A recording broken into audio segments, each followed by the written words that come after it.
Channel viewers எல்லாருக்கும் வணக்கம். இப்போ டைம் பார்த்தீங்கன்னா கிட்டத்தட்ட 1:45 ஆக போகுது. எனக்கு வந்து என்ட்ரி வந்து இப்போ தான் ஒரு 5 மினிட்ஸ்க்கு முன்னாடி தான் எனக்கு என்ட்ரியே வந்துச்சு. ஸோ இன்றைக்கி பார்த்தீங்கன்னா ரொம்ப நேரம் ஆயிடுச்சு என்ட்ரி வர்றதுக்கு. நான் ஒரே ஒரு டவுன் சைட் ட்ரேட் தான் இப்போதைக்கு நான் எடுத்து வச்சுருக்கேன்.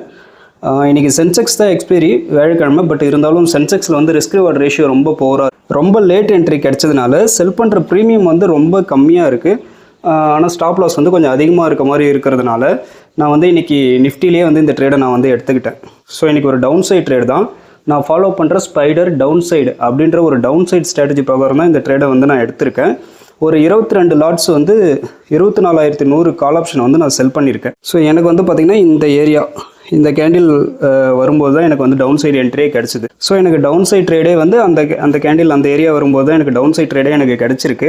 ஒரு 22 லாட் வந்து நான் செல் பண்ணி வச்சுருக்கேன். நான் ஏன் 22 லாட் நான் செல் பண்ணியிருக்கேன்னா, என்னோடய ரிஸ்க் பர் ட்ரேடு வந்து 50,000 டிவைடட் பை இன்றைக்கி நான் வச்சுருக்க ஸ்டாப் லாஸ் பாயிண்ட் வந்து ஒரு 35 பாயிண்ட்டு. ஸோ அப்போ 1428 குவான்டிட்டிஸ் வந்து நான் செல் பண்ணலாம். அது வந்து நான் நிஃப்டியோட லாட் சைஸ்க்கு வந்து நான் கன்வெர்ட் பண்ணுறேன். ஸோ டிவைடட் பை 65 போட்டால் 21.97 லாட்ஸ் வந்து நான் செல் பண்ணலாம். ஸோ அதனால் ரவுண்ட் நம்பராக நான் அதை எடுத்துக்கிட்டு இங்கே வந்து 22 லாட்ஸ் வந்து நான் செல் பண்ணியிருக்கேன். ஸோ இன்றைக்கி இந்த ஒரே ஒரு ட்ரேடு தான். இந்த ட்ரேடு வந்து டார்கெட் வந்து எனக்கு மேக்ஸிமம் ப்ரீவியஸ் டே லோ 24,010 இருக்குல்ல black colour dot line. So அந்த ப்ரீவியஸ் டே லோ வந்தால் கூட இந்த டார்கெட்டை வந்து நான் புக் பண்ணிடலான்ட்டு தான் நான் வெயிட் பண்ணிகிட்ருக்கேன். பட் இன்றைக்கி இந்த ஒரே ஒரு ட்ரேடு தான். இது போய்ட்டு ஸ்டாப் லாஸ் ஹீட் ஆனாலும் அதோட நான் இந்த ட்ரேடை நான் முடிச்சுப்பேன். இதுக்கு வந்து ரிகவரி என்ட்ரிலாம் எதுவும் எடுக்கிற ஐடியா கிடையாது. ஸோ ஸ்டாப் லாஸ் அடித்தா ஸ்டாப் லாஸ் முடிச்சிருவேன், இல்லை டார்கெட் போச்சுன்னா டார்கெட்டில் முடிச்சுப்பேன். ஸோ இதுதான் வந்து இன்றைக்கான பிளான். அதுக்காக தான் நான் வெயிட் பண்ணிகிட்ருக்கேன். ஸோ இன்னும் கொஞ்சம் நேரம் நம்ம வெயிட் பண்ணி பார்ப்போம். இந்த ட்ரேடு வந்து என்ன ஆகுதுன்றதை வந்து நான் அப்டேட் பண்ணுறேன். ஆர்டர் புக் எடுத்து வச்சு நம்ம பார்ப்போம். ஆர்டர்ஸ் பார்த்திங்கன்னா கம்ப்ளீட்டாக இது தான். என்ன டைமிங்க்கு வந்து நான் என்ட்ரி போட்டிருக்கேன்னா 13:35 பக்கம் வரும்போது வந்து நான் இந்த ட்ரேடை வந்து நான் எக்ஸிக்யூட் பண்ணியிருக்கேன். 22 லாட் வந்து நான் செல் பண்ணியிருக்கேன். இந்த ஒரே ஒரு பொசிஷன் தான் இப்போதைக்கு ரன் ஆகிட்டுருக்கு. இன்றைக்கி எடுத்த ஒரே ஒரு ட்ரேடு இது தான். இதை எடுக்கிறதுக்கு நான் கிட்டத்தட்ட 1:30 மணி வரைக்குமே நான் வெயிட் பண்ணி தான் இந்த ட்ரேடை நான் எடுக்கிறேன். ஏன்னா எந்த ஒரு ட்ரேடுமே வந்து நான் பிளைண்டாக நான் வந்து எடுக்கிறது இல்லை. எல்லாமே சிஸ்டம் படி ரூல் பிரகாரம் என்னோடய பிளான் பிரகாரம் தான் நான் எடுப்பேன். என்னோடய பிளான்ஸ் எல்லாமே ப்ரீ டிஃபைன்டு பிளான் தான். எதுவுமே நான் மார்க்கெட் வந்ததுக்கப்புறம் பிளானை ரெடி பண்ணுறது கிடையாது. லாஸ்ட்டு 5 இயர்ஸோட நிஃப்டி சார்ட் டேட்டா ஒரு 1200 நாட்களோட சார்ட் டேட்டாவை கம்ப்ளீட்டாக எடுத்து ரிசர்ச் பண்ணி பேக் டெஸ்ட் பண்ணி கம்ப்ளீட்டாக அனலைஸ் பண்ணி, ஏன்னா மார்க்கெட் வந்து ஒவ்வொரு நாளும் ஒரு இடத்துல ஓப்பன் ஆகி ஒரு மாதிரி மூவ் கொடுக்கும். எல்லா நாளும் ஒரே மாதிரி இருக்காது. அது எங்கே ஓப்பன் ஆகுது, அடுத்த மூவ் என்ன கொடுக்குதுன்னு பார்த்துட்டு அதுக்கேற்ற மாதிரி ஒவ்வொரு நாளும் ஒவ்வொரு ஸ்ட்ராட்டஜி அப்ளை பண்ணி நான் பண்ணுவேன். ஸோ அதனால் நான் கிட்டத்தட்ட ஒரு 20 ஸ்ட்ராட்டஜிஸ்க்கு மேலே நான் ஃபாலோ பண்ணுறேன். அதில் ஒரு ஒன் ஆஃப் த ஸ்ட்ராட்டஜி தான் இந்த ஸ்பைடர் டவுன் சைடு அப்படின்றது. ஸோ அதை தான் இன்றைக்கி அப்ளை பண்ணி நான் இந்த ட்ரேட் எடுத்து வச்சுருக்கேன். ஸோ இன்றைக்கான ட்ரேடிங் பிளான் இது தான். இன்னும் கொஞ்சம் நேரம் நம்ம வெயிட் பண்ணி பார்ப்போம். இது வந்து டார்கெட் போகுதா இல்லை என்ன ஆகுதுன்றது வந்து வெயிட் பண்ணி பார்ப்போம். இன்னும் கிட்டத்தட்ட எனக்கு இன்னும் ஒரு 1 hour டைம் இருக்குது. இப்போ 1:45 தான் ஆகுது. மோஸ்ட்லி நான் ஒரு 2:45 கூட ஒரு 2:45 அப்புறம் மோஸ்ட்லி அந்த பொசிஷனும் நான் வச்சிருக்கிறது கிடையாது. ஸோ அதனால் 2:45 வந்து இது டார்கெட்டும் போகல, ஸ்டாப் லாஸும் அடிக்கலனா கூட 2:45 இந்த ட்ரேடை நான் வந்து புக் பண்ணிவிடுவேன். ஸோ இன்னொரு 1 hour இதனால நம்ம வெயிட் பண்ணி பார்ப்போம். இப்போ டைம் பார்த்திங்கன்னா 4 மணி ஆகுது. ஸோ இன்றைக்கான ட்ரேடிங் ஹவர்ஸ் முடிஞ்சிருச்சு. நான் வந்து இந்த ட்ரேடை வந்து நான் எப்போயுமே நான் ஒரு 2:45 மேலே மோஸ்ட்லி எப்போயுமே நான் பொசிஷன்ஸ் நான் வச்சுக்கிறது கிடையாது. ஸோ அதனால் ஒரு 2:45 பக்கம் வந்து நான் இந்த ட்ரேடை வந்து நான் க்ளோஸ் பண்ணிட்டேன். ஸோ அதனால் இன்றைக்கி வந்து பார்த்திங்கன்னா இன்றைக்கும் ஓவரால் பார்த்திங்கன்னா ஒரு பிரேக் ஈவன் கணக்கில் தான் முடிஞ்சிருக்கு.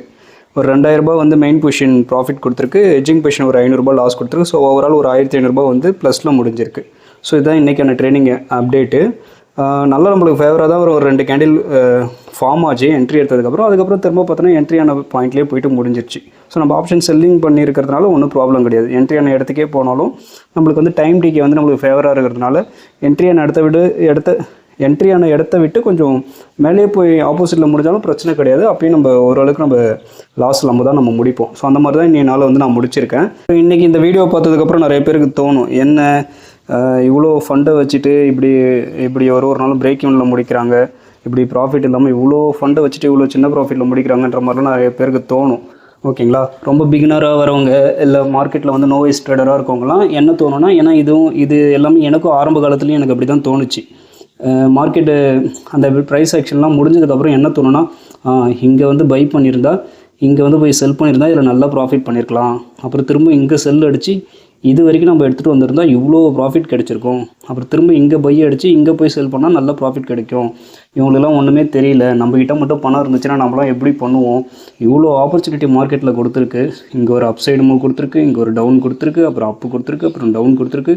ஸோ இதை மட்டும் நம்மக்கிட்டலாம் இவ்வளோ பணம் இருந்துச்சுன்னா நம்ம எவ்வளோ ப்ராஃபிட் பண்ணியிருப்போம் இன்றைக்கி அப்படின்னு நோ வைஸ் ட்ரேடராக இருக்கவங்களுக்கு பிகினராக மார்க்கெட்டில் வரவங்களுக்கு அப்படி தான் தோணும். ஓகேங்களா? ஸோ எனக்குமே அப்படி தான் தோணுச்சு. நானும் நிறைய வீடியோஸ் ஒரு 3000 வீடியோஸ் கிட்ட ஆரம்ப காலகட்டத்தில் யூடியூப்பில் பார்த்து தான் நிறைய விஷயங்கள் நான் கற்றுக்கிட்டேன். அதில் நிறைய பேரோட வீடியோஸ் நான் பார்ப்பேன்.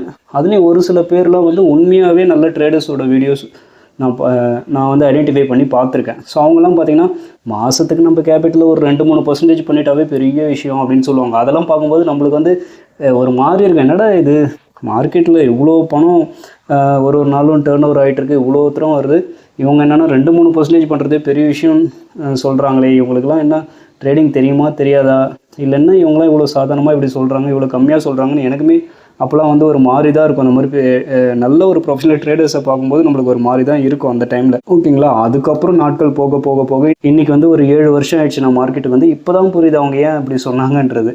ஸோ என்ன தான் வந்து டெய்லியுமே மீன் பிடிக்க கடலுக்கு வலையை எடுத்துகிட்டு போட்டு எடுத்துகிட்டு கிளம்புனா கூட எல்லா நாளும் அவங்க மீன் பிடிச்சிட்டு வருவாங்களான்னு சொல்ல முடியாது. ஓகேங்களா?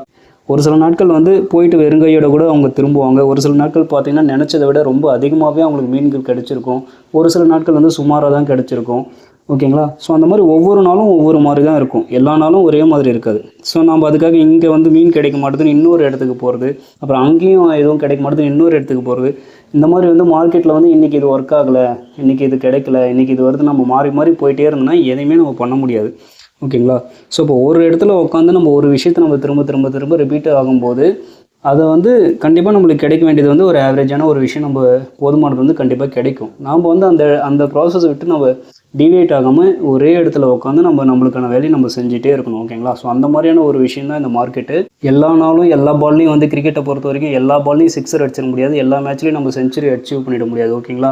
எல்லாமே காலம் நேரம் சூழ்நிலை இதெல்லாம் நம்மளுக்கு அமைஞ்சும் வரணும். அப்போ தான் வந்து அந்த இடத்துல வந்து நம்ம சாதிக்க முடியும், நம்ம நினச்சது வந்து நம்மளுக்கு கிடைக்கும்.